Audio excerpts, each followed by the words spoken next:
Often in children's books, there are messages, maybe to the adult reading to the child, or to the child if they're reading this book alone. To the family, this one is called About Henry, and it shares this information. Henry David Thoreau was a real person who lived in Concord, Massachusetts, more than 150 years ago. He loved to take long walks through the woods and fields and write about the plants and animals he saw there.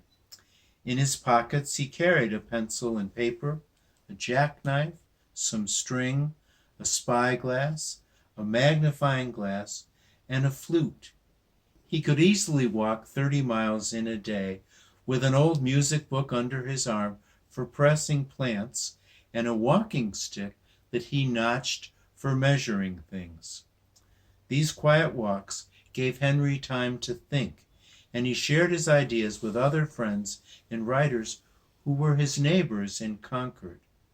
Ralph Waldo Emerson was a famous thinker who traveled and spoke all over the country. Nathaniel Hawthorne wrote one of America's best-known novels, The Scarlet Letter. Bronson Alcott started a school to show people new ideas about learning that are still used today.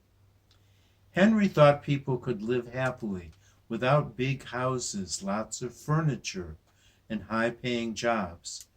They could spend less time working to earn money and more time doing things that interested them. Henry tried out these ideas. He built a small cabin at Walden Pond and for 2 years lived there alone. The book he wrote about it is called Walden. And this is what he wrote.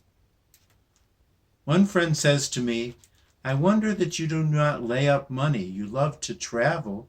You might take the cars and go to Fitchburg today and see the country."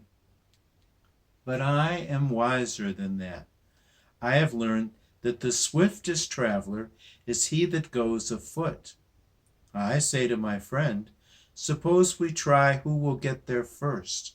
The distance is 30 miles, the fare 90 cents. Well, I start now on foot and get there before night.